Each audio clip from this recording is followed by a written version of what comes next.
같이 우리 합독해서 봅니다. 사도행전 1장 1절에서 8절까지 우리 한 절씩 교독하겠습니다. 데오빌로여, 내가 먼저 쓴 글에는 무릇 예수께서 행하시며 가르치시기를 시작하신부터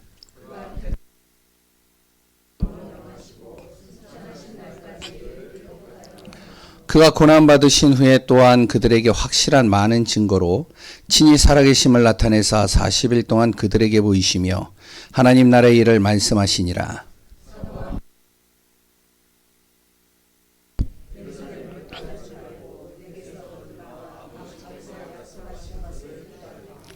요한은 물로 세례를 베풀었으나 너희는 몇 날이 못되어 성령으로 세례를 받으리라 하셨느니라.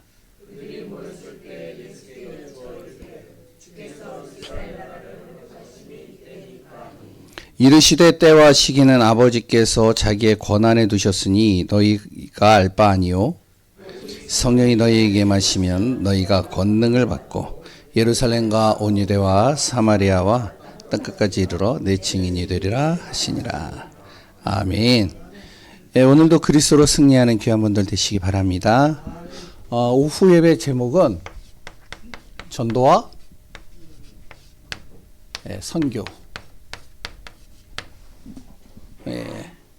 는 교회의 사명이다.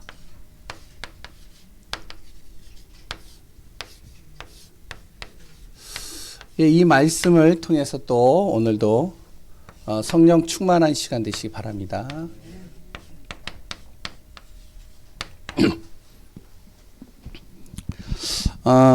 오전 예배 메시지 또 말씀 마음에 또 담으시기 바랍니다. 요새 레이기 계속 하느라고 제 얘기 계속하고 이제 오늘은 예배에 대해서 계속 얘기를 하는데 혹시 눌리지 않나 모르겠어요. 그런데 진짜 중요한 부분이에요. 왜냐면 우리가 죄를 정확하게 진단하지 못하면, 불신자 상태를 진단하지 못하면 결국에는 우리가 구원받은 것이 얼마나 큰 은혜요 감사인지를 잘 모릅니다. 그러면 또한 내가 그 한 영혼을 살리기 위해서는 저 사람이 영적 상태가 보여야 되고 불신자 상태가 보여야 되잖아요. 근데 내가 죄를 몰라요. 뭐가 죄인지를 몰라요. 뭐가 문제인지를 몰라요. 그냥 예수 믿으면 되지 이거 하고, 진짜 저 사람의 인생의 문제의 근원적인 것을 정확하게 진단하고 답을 주는 거하고는 완전히 다른 거죠. 그래 또한 예배입니다. 우리가 예배를 드리는데 왜 예배를 드려야 되는지를 많은 크리스찬들이 몰라요. 그냥 드리나 보다 해서 드리지, 대체적으로 왜 내가 예배를 드리고 예배에 생명을 걸고 예배가 우선이 되어져야 되고 예배가 삶의 중심이 되어져야 되는지를 잘 모르는 성도들이 많아요. 그러니까 이제 시간이 지나면 어떻게 되어지냐, 타협도 하게 되고요. 그리고 또 예배를 순간순간 빠지기도 하고요. 그래 또한 어떤 중요한 결정 속에서는 또한 예배를 등한시 여기는 경우들이 상당히 많아요. 근데 레위기를 내용들은 그것을 정확하게 진단해 주는 겁니다. 그래서 또 오전 예배 메시지는 또 마음에 담으셔야 돼요. 예배가 뭐가 돼야 된다고요? 삶이 돼야 돼요. 왜냐? 하나님이 우리를 창조하신 목적이 뭐냐면 예배드리기 위해서 창조하신 거예요. 근데 그건 선택사항이 아니라는 거죠. 그래서 한 주간 또 우리가 기도해야 됩니다. 하나님, 정말로 예배를 실패한 사람, 예배가 무너져 있는 사람, 또한 예배를 중요하게 여기지 못하는 사람, 이런 사람을 만난다면 이 사람이 정확한 그리스도의 복음으로 예배가 살아날 수 있도록 하나님 인도해 주옵소서. 렘넌트 예배를 드리는데요. 렘넌트 예배 19장, 사도행전 19장 말씀을 전달했는데 바울이 에베소를 지역을 갔어요. 근데 그 지역을 갔는데 에베소 지역은 굉장히 큰 한국 도시 같은 곳이거든요. 근데 완전히 큰 우상으로 덮여져 있죠. 불신자들이 잘 살아요. 그랬더니 하나님 없이도요, 안 되는 게 없어요.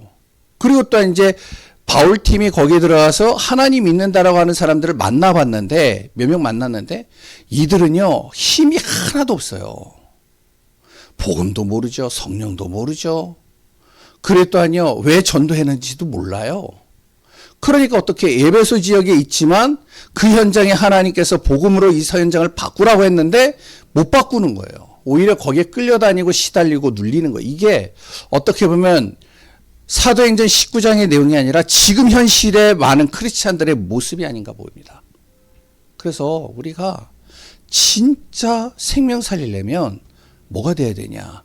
그리스도가 내 인생의 답이 되어질 뿐만 아니라 내 인생의 삶의 중심이 예배가 돼야 돼요. 하나님이 주인 되어져야 되죠. 그래서 이번 한 주간 또 기도하시면서 또 이런 사람 만나면 나에게 비추는 것도 있겠지만 내가 가는 현장에 이런 사람 만나면 이 사람에게 정확한 복음 전하게 해주옵소서. 승리하는 귀한 분들 되시기 바랍니다. 오늘 이제 오후 예배 제목은 전도와 선교는 교회 사명. 전도가 마음에 당기시죠? 선교도 당기시죠? 누구를 만나든지 간에 다 전도할 수 있죠? 아멘이시죠? 저는 그렇지 못했어요.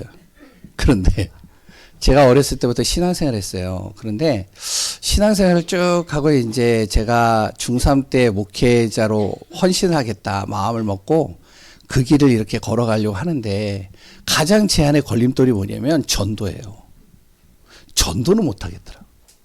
여기 계신 분들은 그런 분들 없잖아요. 그렇죠?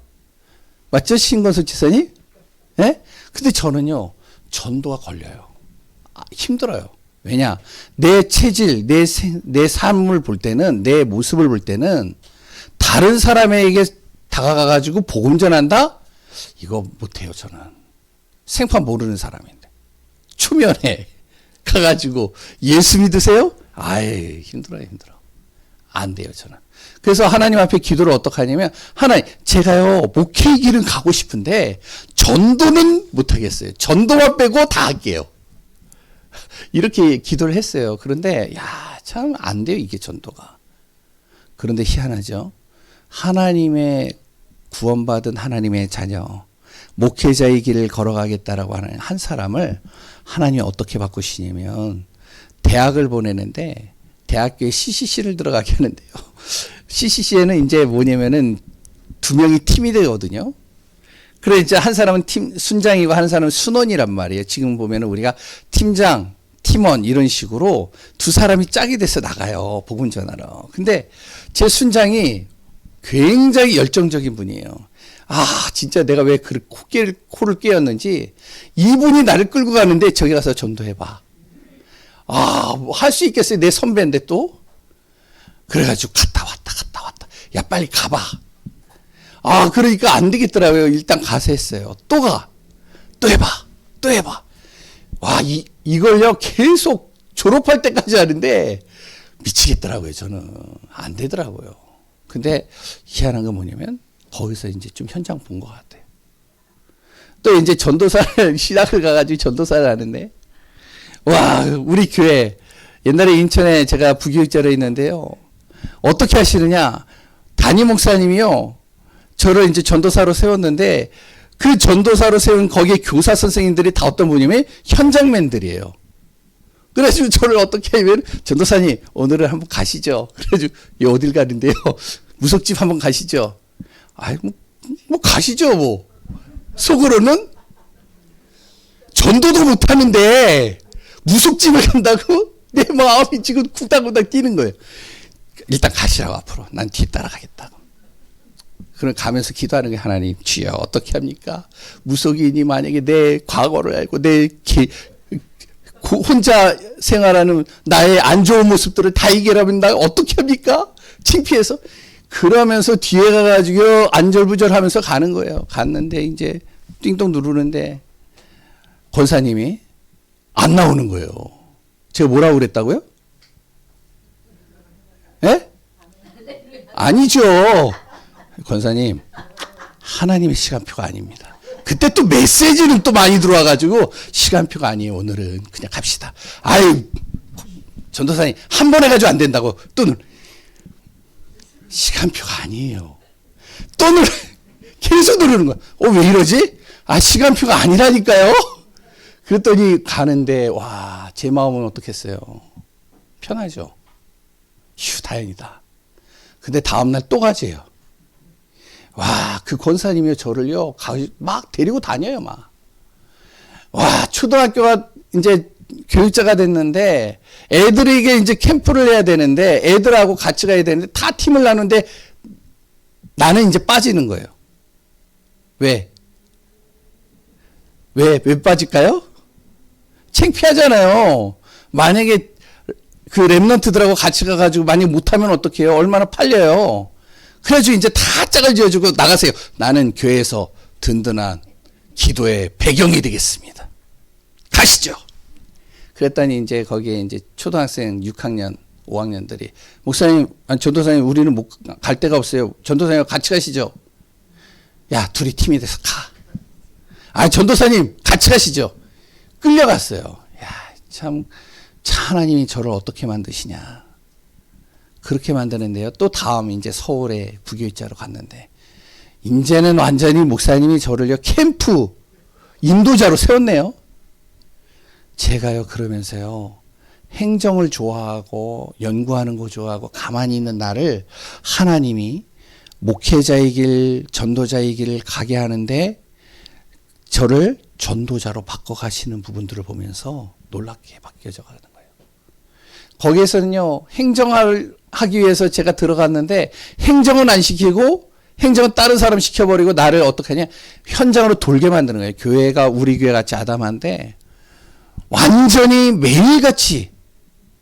그래서 무속집을 제가 그때 130군데 140군데를 들어간 거예요. 요양병원 3, 4년 하고요. 요양요원 3, 4년 하고요. 그래 또한요 그 누구죠 노숙자들 3년 하고요. 그래 또한 처음으로 귀신 들린 사람 문제 있는 사람 그때 다 만났어요. 거의 현장에 대한 눈이 확 열려버리는 거예요. 그런데 제가 거기서 뭘 보냐면 이 전도라는 게 이 선교라는 게 왜 중요한지를 그때 이제 깨달아가는 거예요. 발견하는 거예요. 그런데 이거를요, 왜 내가 두려워했느냐? 이유는 하나입니다. 내 행위를 가지고 하려고 하니까 안 되는 거예요, 이게. 근데 하나님은요, 희한해요. 그 사람이 진짜 예수 그리스도를 통해서 구원받았다면 그 사람의 성향에 맞끔 하나님이 전도의 문들을 열어가셔요.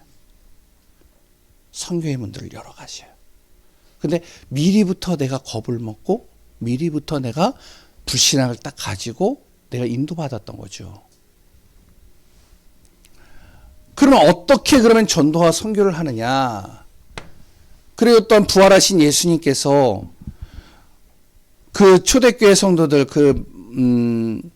제자들이죠. 제자들에게 부활하신 다음에 전도에 대한 사명을 주시는데 이 전도는 되어진다라고 또 표현하잖아요. 사도행전 1장 8절에.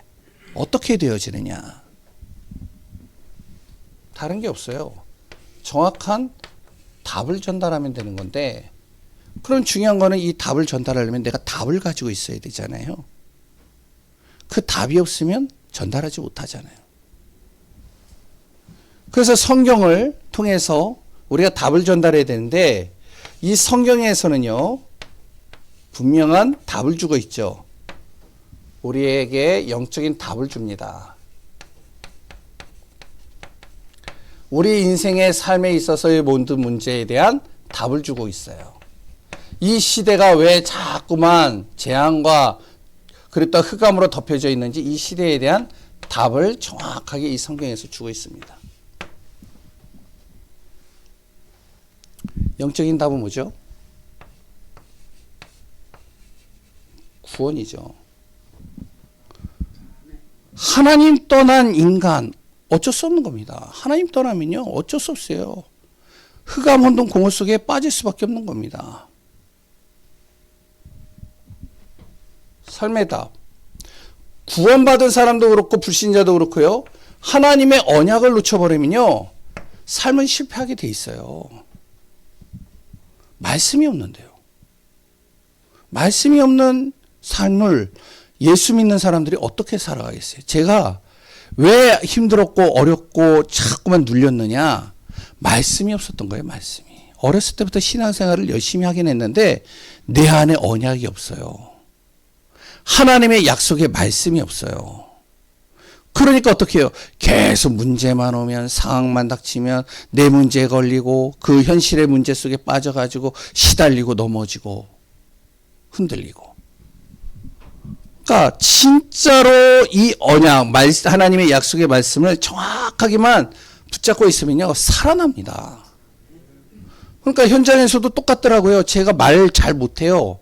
그랬다 어디 가서 막 이렇게 뭐 논리정연하게 복음을 진짜 깔끔하게 탁 전하는 그런 스타일도 아니에요, 저는. 그런데 그 사람에게요, 내 인생의 답이 됐던 그리스도의 이 복음의 말씀의 언약을 전달하는데요, 이 사람이 그 말씀을 듣는데 살아나는 거예요.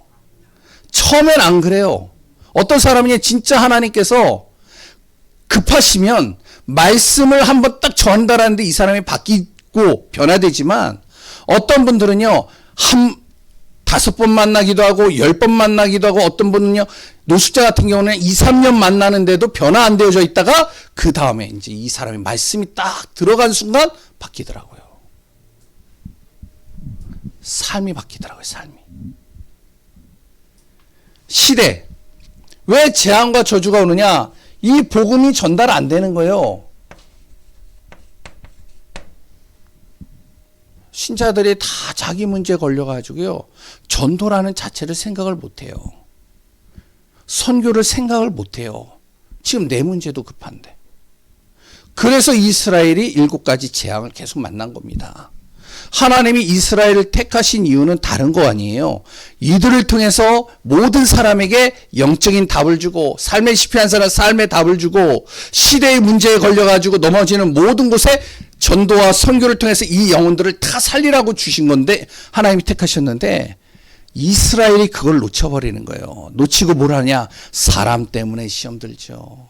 문제 때문에 눌리죠. 내 개인적인 여러 가지로 인해서 자꾸만 어떻게 보면 시달리죠. 그 문제에 걸려가지고 넘어지지, 진짜 하나님이 주시는 이 성경을 통해서 주시는 답을 정확하게 붙잡지 못하니까 이스라엘이 7가지 재앙 만나가지고 노예되고 블레셋에 의해서 계속 시달리고, 그래 또한 어떻게 해요? 아수르와 아람과 그래 또한 바벨론을 통해서 완전 포로돼 버리고요, 속국돼 버리고요, 끝낸 나라 없는 민족으로 완전히 흩어져 가지고 지금 무너져 있잖아요. 결국에나 이스라엘은 조그만 땅덩어리를 하나님 차지하긴 했지만, 지금 보세요. 그 조그만 땅덩어리 하나 차지했는데 그 중심으로 계속 전쟁이 일어나잖아요. 끊임없어요. 왜? 놓치니까. 그럼 우리는 어떨까? 우리도 마찬가지라는 거예요. 진짜 하나님이 나를 왜 구원하셨고, 왜 나에게 정말로 그리스도의 생명의 복음을 전도자를 통해서 날 깨닫게 하시고 그 자리에 있게 하셨는가? 교회가 크든 작든 간에 진짜 복음이 맞다면, 언약이 맞다면, 하나님이 나를 그 속에 부르셨다면, 내가 여기엔 답이 없으며 결국엔 똑같은 거예요. 우리 아들이 요번에 이제 어디를 들어갔냐면은 고등학교를 들어갔는데, 가까운 고등학교를 들어갔어요. 의정부 고등학교. 근데 들어가고 보니까 거기가 옛날에 명문고였대요. 아무나 못 들어가는 곳이었대요. 쉽게 못 들어가는 곳이래. 그래가지고 들어갔는데, 아빠, 엄마, 분위기가 달라. 왜 그랬더니 완전히 공부하는 분위기야. 잘 들어갔다. 그래가지고 우리 학교에 뭐 인재들도 나오고 뭐 그런데, 그래, 야, 참 잘 들어갔다. 속으로는 뭐라 하냐? 그게 중요한 게 아니라 네가 중요한 거야. 네가. 학교가 명문이면 뭐해? 네가 그 안에서 흐름을 따고 인도받지 못하면 아무리 학교가 명문이라고 해도 너에게는 관계없어. 상관이 없어. 마찬가지예요. 다락방을 통해서요, 전도와 선교의 흐름을 타고, 또한 우리가 복음을 알고 세계 복음화라는 방향을 잡고 우리가 가는데, 여기에 내가 답을 못 찾고 있다. 아무 상관이 없는 거예요, 나라고. 그래서 오늘 꼭 기억하시면, 교회는 전도와 선교가 사명이 돼야 되는 거예요. 우리 교회가 다른 거는 잘 못한다 해도 전도와 선교만큼은 우리가 생명 걸겠다. 그래서 이따 오후 예배 끝나면 이제 짬 못하더라도 우리 선생님들하고 같이, 우리 그래도 이 초등학교, 중고등학교 있지 않습니까? 우리 이제 한 달에 한 달에 2번 정도 이제 그 현장을 둡시다. 그래서 이제 오후 예배 마치고 나서 이제 교사와 기도회 계속 하는데, 이제 오늘 또 들어가려고 그래요. 어쨌든 간에 우리가 방향 맞추면 역사는 하나님이 이루어가죠. 이번에 선교대회도 마찬가지예요. 우리가 기도를 하고 있죠. 우리 교회 성도님들 다 형편 알아요, 제가. 그리고 굉장히 중심을 다하는 것도 알아요. 그런데 전도와 선교 하는데요.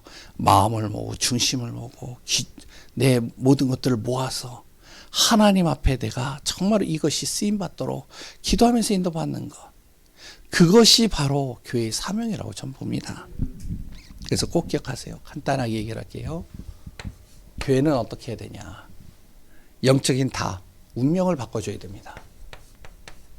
이거 안 바뀌면 절대 안 돼요. 운명 바꾸는 그리스도가 전달돼야 돼요.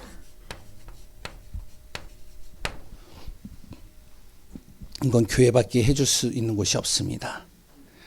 그래서 꼭 기억하셔야 돼요. 지금 사람들은요, 어떻게 되어져 있느냐. 대부분의 많은 사람들은 본인은 몰라요. 요한복음 8장 44절에 걸려 있습니다. 마귀의 자녀예요. 거짓말하고 서로 죽이고 서로 넘어뜨리고 어떻게 해서 마음으로부터 살인을 하고 거짓의 아비 마귀의 영향을 받아서요. 그대로 인도받는 것이 바로 지금 사람의 모습이죠. 근데 본인은 몰라요. 왜 모르죠? 이유는 하나예요. 창세기 3장에 하나님 떠나니까 영적인 걸 내 안에서요. 잃어버린 거예요.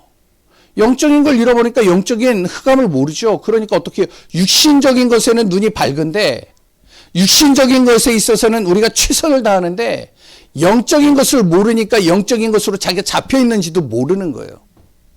그러니까 어떻게 돼요? 에베소서 2장 1절에서 3절이죠. 완전히 죽어버린 겁니다. 뭐가 죽었어요? 살아있는데 죽었다고요? 예, 영적으로는 죽은 거예요. 육신적으로는 살아있는지 모르지만 영은 죽어버려 있는 거예요. 영이 죽으니까 생각과 마음이 죽어버린 거예요. 죽으니까 어떻게 해요? 에베소서 2장 2절. 공중권세 잡은 자가 자기를 지금 시달리게 만들고 넘어뜨리고 운명 사주팔자로 잡고 있는데도 모르는 거예요. 그거를. 당연하다라고 여기는 거예요. 거기에 시달리면서 무너지는 거예요. 그러니까 어떻게 해요? 에베소서 2장 3절. 자기 뜻대로 안 되니까요. 분노가 가득한 거죠. 진노의 자녀. 육신의 소욕을 따라서 가는데 뭔가 육신적으로 이렇게 하면 될 것 같아서 가는데 마음은 삶은 분노로 가득한 거예요. 뜻대로 안 되니까. 이게 바로요. 뭐냐? 지금 삶의 모습들입니다. 다. 지금 저요 이란과 미국과의 전쟁 보니까요 장난 아니더라고요. 이거는 어떻게 보면요 몰라요. 제가 보는 관점하고 좀 이제 높은 사람들이 보는 관점이 좀 달라서 모르겠는데 제 눈으로 볼 때는 이것도 혹시 잘못 들으면은 또 큰일 나요. 우리 교회 성도들은 괜찮은데 이게 그렇잖아요. 그러니까 제 눈으로 볼 때 자존심 싸움 같아요. 서로. 그러니까 지금 몇 명이 죽어가는 몇백 명이 죽어가고 몇천 명이 죽어가는데도 눈 하나 깜짝 안 해요. 이 사람들은. 야, 참 이거잖아요. 이거. 그래서 하나님이 우리에게 이 운명 사로잡혀 있는 이 운명에서 빠져나오는 길을 가르쳐 주신 겁니다. 그 영세전에 그리스도 보내시겠다고 약속하신 거예요. 그분이 바로 성육신에서 이 땅에 오신 겁니다. 말씀대로 오신 거죠. 그 그리스도께서 십자가에서 죽으시고 인생의 모든 문제를 십자가에서 끝내신 다음에 부활하신 겁니다. 왜 부활하셨느냐? 죽음을 이기셨다는 거예요. 죽음이 어디에서부터 왔죠? 바로 욕심이 죄를 낳은 즉 죄가 그랬던 장성한 즉 뭐가 된다고요? 사망이 이르는 거예요. 죽음이 어디에서 오느냐? 죄에서부터 시작된 거예요. 그 죄가 어디에서 오느냐? 욕심이에요. 그 욕심을 누가 집어넣었어요? 사단이 집어넣은 겁니다. 야, 이거 먹으면 하나님같이 되는 거야. 이거 먹으면 너가 선과 악을 구분한다니까? 이거 없이도 너가 하나님 없이도 너가 잘 살 수 있어. 욕심이잖아요. 그것 때문에 선악과 따먹은 거 아니에요. 그걸로 죄를 낳고 사망이 이르게 된 거죠. 부활하셨다. 죄와 사망의 이 법, 사단이 잡고 있는 이 법을 깨트려 버리셨다는 거예요. 그게 그리스도입니다. 그분이 다시 이 땅에 오시는데 그때는 이제 완전히 이 사단의 권세를 꺾어버리셔서 무정행으로 집어넣으시겠다는 거예요. 운명을 완전히 바꾸시겠다는 거예요. 그리스도. 이걸 전달하는 것이 교회입니다. 그래서 교회는요, 뭐 멋들어진 말, 멋있게 막 포장해서 하는 말 그런 것도 필요할 수 있겠지만 실질적인 건요, 이 인생의 운명을 바꿔주는 역할을 해줘야 되는 거예요. 뿐이겠어요? 신분입니다. 이 신분을 바꾸는 하나님의 나라가 이루도록 만든 것이 교회입니다. 아까도 얘기했지만 살아있지만 영이 죽어있는 사람들의 신분을 바꿔야 돼요. 그래야 무엇이 되느냐? 삶이 살아나. 이것만 해줘도 되는 거예요. 왜? 사람들은 다 어디에 있느냐? 세상 나라에 딱 있습니다.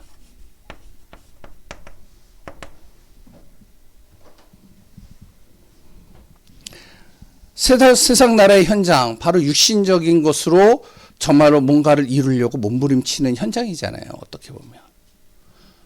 근데 이게 필요 없다는 것이 아닙니다. 필요해요. 우리에게 의식주 필요하고요.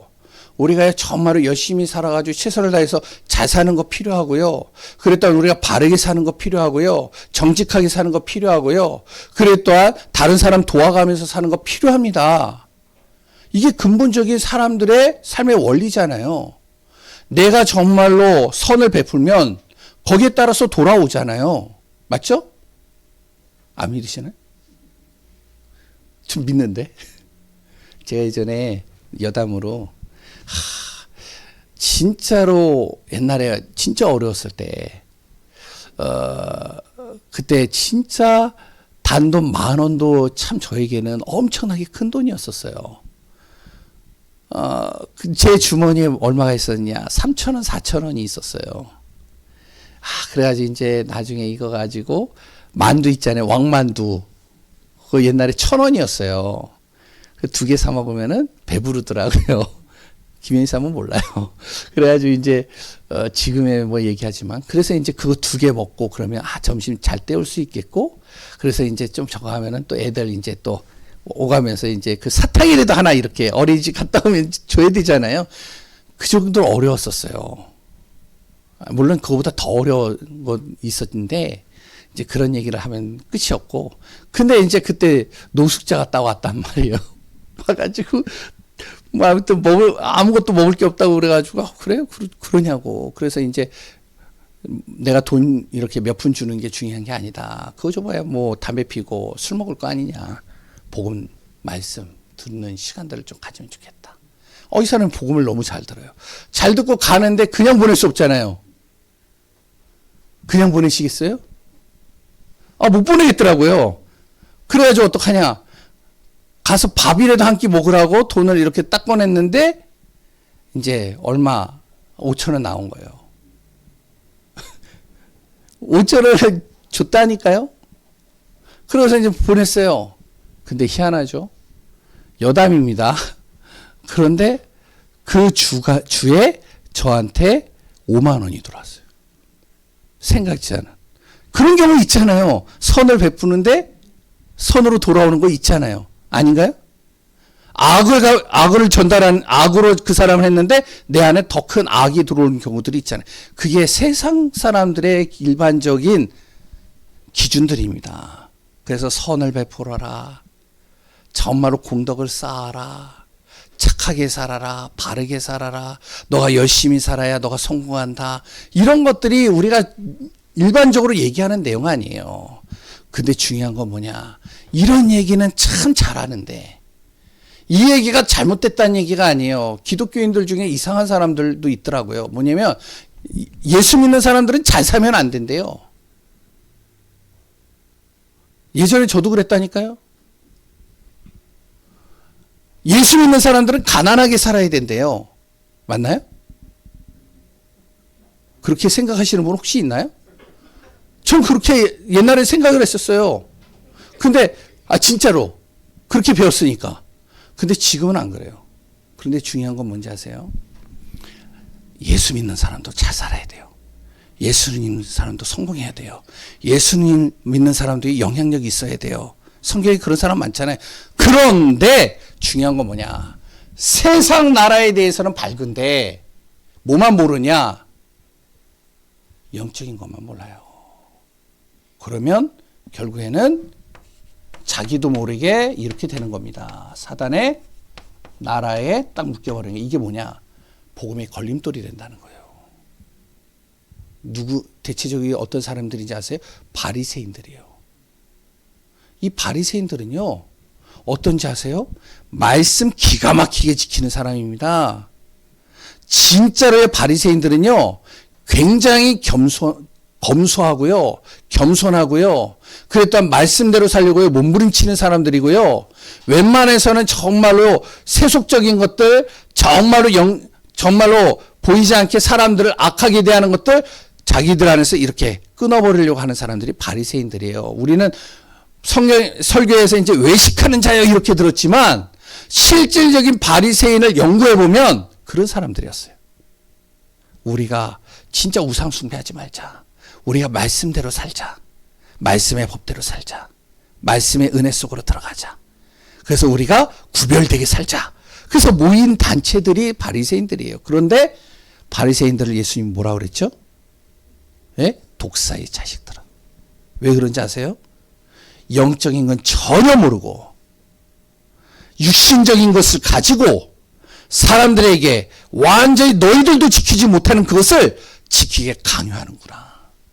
그게 바리새인들이었어요. 영적인 건 전혀 몰라요. 지금 흑암과 어둠이 이 사람을 사로잡아가지고 지금 무너뜨리는데 그건 안 보여요. 그러면요, 다 죽는 거죠. 이렇게 살아야 되긴 하지만 영적인 걸 모르면 안 됩니다. 이렇게 살지 못한다 할지라도 영적인 비밀을 제대로만 알아도 되는 거예요.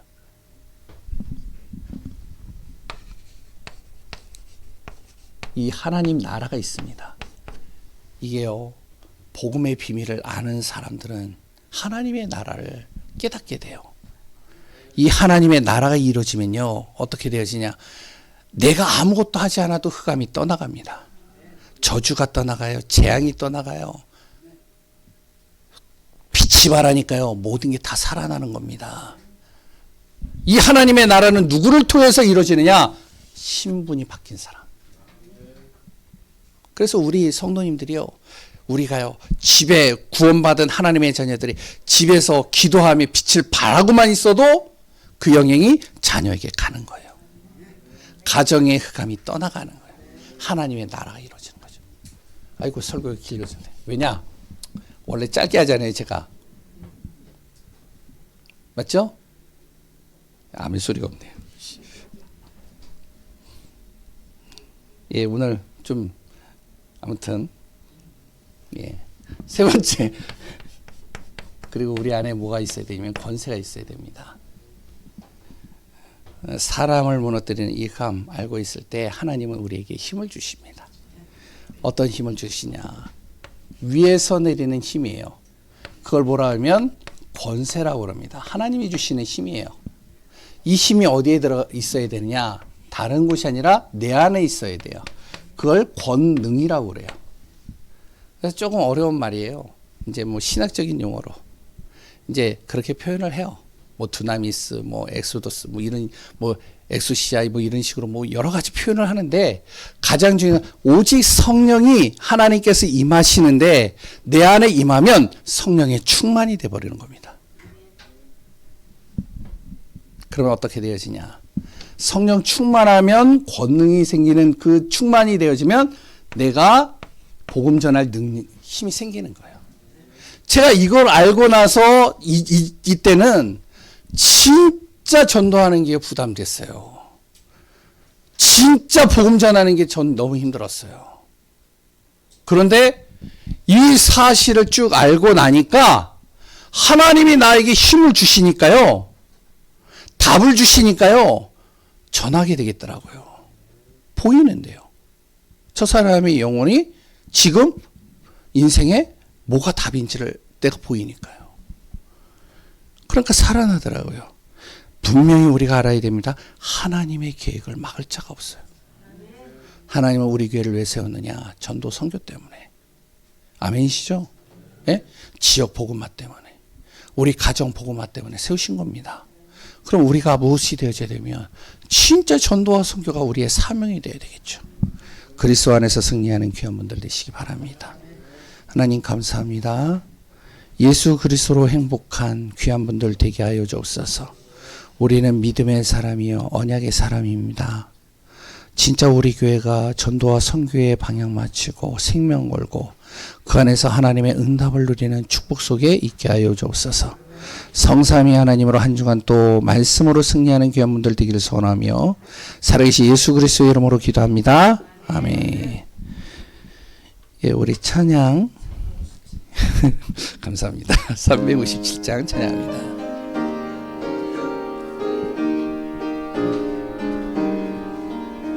주 믿는 사람 일어나 다 힘을 합하여 이 세상 모든 마귀를